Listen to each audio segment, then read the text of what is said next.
pasados xa máis de 24 horas do acontecemento que viveu Galicia e toda España nas últimas horas. A situación xa é afortunadamente moi diferente a que estábamos vivindo hai apenas 24 horas. Paso a facer un balance da situación e do acontecido durante estas horas que vimos de vivir.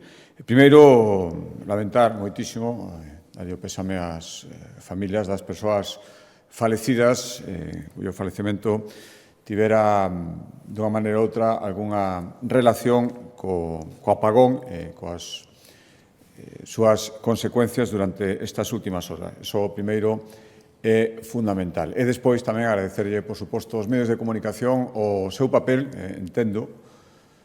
creo firmemente fundamental durante todas estas horas. A información suministrada, coas todas as dificultades que hubo para poder acceder a esa información, o servicio público que supón, esa chamamento á serenidade que facían xunto coas administracións, creo que foi fundamental para conseguir precisamente iso, a serenidade dentro das situacións lóxicas de nerviosismo ante a incertidume e o civismo do que o pobo galego deu un magnífico exemplo. Decía que quería facer un breve repaso de como transcurriu a estas horas e como afectaron os diferentes servicios públicos. Na sanidade pública era o obxectivo fundamental, xunto coas persoas que estaban en residencias, o obxectivo fundamental de garantir o seu funcionamento normal. Hai que decir que todos os hospitais están neste momento funcionando con suministración eléctrica, con servicio eléctrico normal, con normalidade, con servicio eléctrico habitual. Estánse recuperando deste tempo de interrupción, por lo tanto, atendeuse o fundamental, o máis urxente, pero ahora o que se está facendo é priorizando as intervencións que quedaron sin facer e que tamén teñen grado de urxencia e retomando progresivamente, en función do nivel de prioridade, o resto de actuacións para volver a unha situación de normalidade previa ao apagón.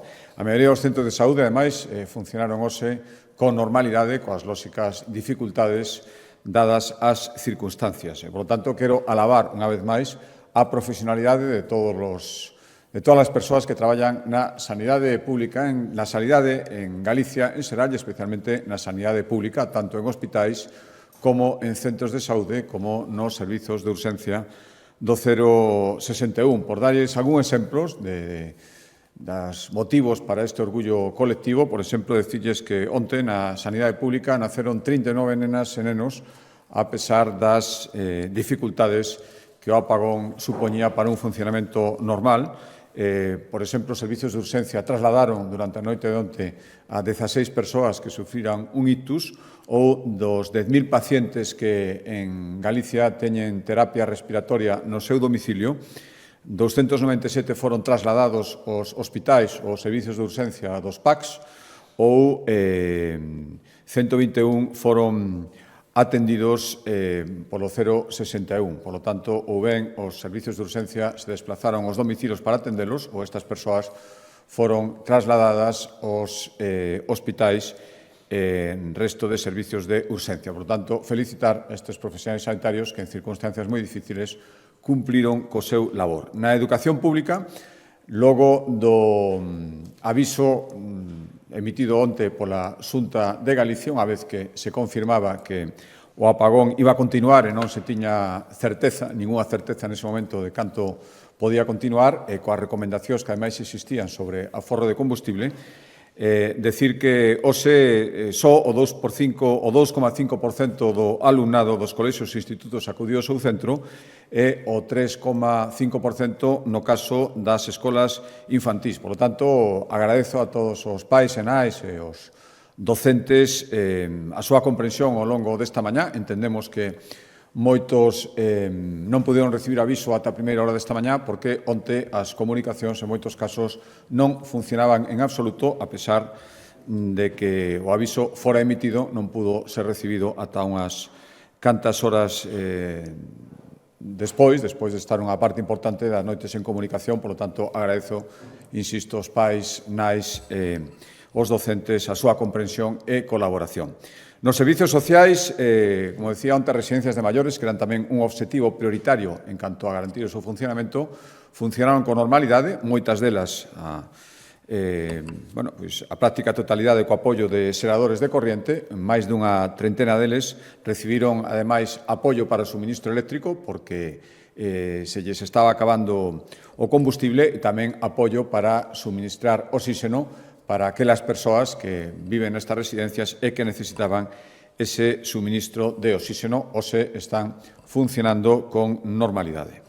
Nos centros de día restrinxírose os servizos de transporte, estaban abertos, pero só 44 dos preto de 1.900 usuarios acudiron hoxe aos centros de día en Galicia. Por lo tanto, tamén agradecemos a comprensión da familia e dos usuarios frente a esta situación.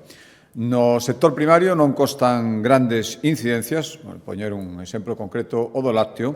A práctica totalidade das explotacións puderon seguir funcionando ou ben de xeito autónomo porque dispoñían de xeradores ou incluso moitas delas, as de menor tamaño, utilizando as tomas de forza da maquinaria agrícola dos tractores para poder facer os labores esenciais con normalidade.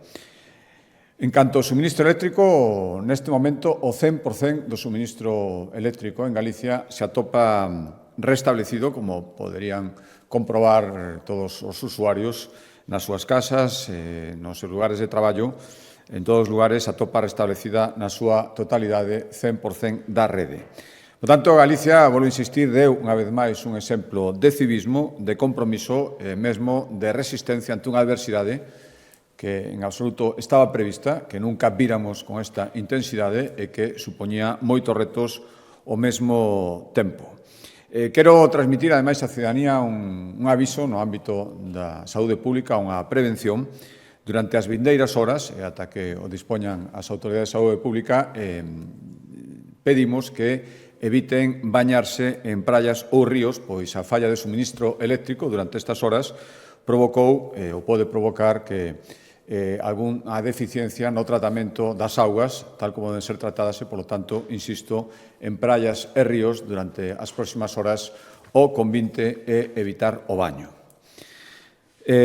Seguintes pasos a partir de agora. Hai poucos minutos vimos de manter unha reunión por videoconferencia co ministro do Interior, o ministro Marlasca e o seu equipo, as comunidades autónomas que nos atopábamos en situación 3. Considera o Goberno central que xa non se dan as circunstancias para entender unha emerxencia de carácter nacional e, polo tanto, aquelas comunidades autónomas que solicitamos no seu momento pase a este nivel 3 por entender, como creo que non resulta, resulta totalmente comprensible que a emerxencia teña un nivel nacional, agora, coas novas circunstancias, esta consideración decae e, polo tanto, decae tamén o nivel 3 e pasamos a nivel 2 e todas as xestións a partir de agora en nivel 2 pasan a ser coordinadas outra vez pola Xunta de Galicia.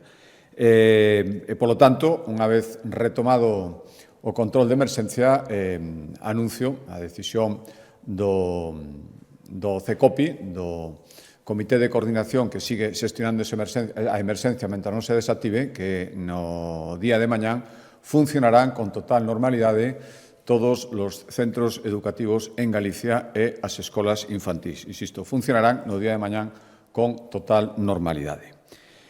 Outra decisión que adoptou a Xunta de Galicia, publicarase de xeito inmediato no Diario Oficial de Galicia, é ampliar en 2 días os prazos para todas as tramitacións administrativas daqueles procedementos que remataran no día de onte ou no día de hoxe. Creo que tamén é perfectamente comprensible. No día de onte e mesmo tamén no día de hoxe foi moi complicado facer trámites e, polo tanto, amplíanse en 2 días os prazos dos procedementos administrativos que calquera persoa, calquera entidade poida estar tramitando coa Xunta de Galicia.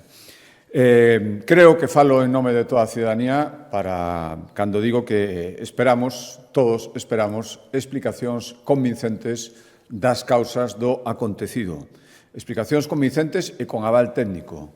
Saber que pasou realmente, aparte do que todos pudemos comprobar, e saber, sobre todo, cales foron as causas, por que pasou. Lóxicamente, tamén haberá que delimitar, en función das causas de todo isto, as correspondentes responsabilidades. Hai afectacións claras, moi claras, a empresas particulares, a servizos públicos e, ademais, está o interés de todas e todos en evitar, na medida do posible, que isto volva a suceder, e para iso é fundamental saber as causas, saber o porqué sucedeu. Por lo tanto, creo que agora que recuperamos a normalidade, chega o momento de que, canto antes, de xeito convincente, de xeito avalado técnicamente, saibamos por que pasou todo isto, en función diso, poder delimitar, se que as houbera, e, lóxicamente, tería que habelas as correspondentes responsabilidades. Remato agradecendo, como empecé, o civismo, o comportamento, a colaboración de toda a cidadanía, de todas as administracións. Creo que dimos un exemplo de colaboración Goberno Central e Xunta de Galicia nese centro de emerxencias constituído na Estrada e, por suposto, tamén, insisto, nos medios de comunicación que nos axudaron a través da información que suministraban a que todo este acontecemento, toda esta situación descoñecida e inquietante se poidera levar do mellor xeito posible. Moitísimas gracias.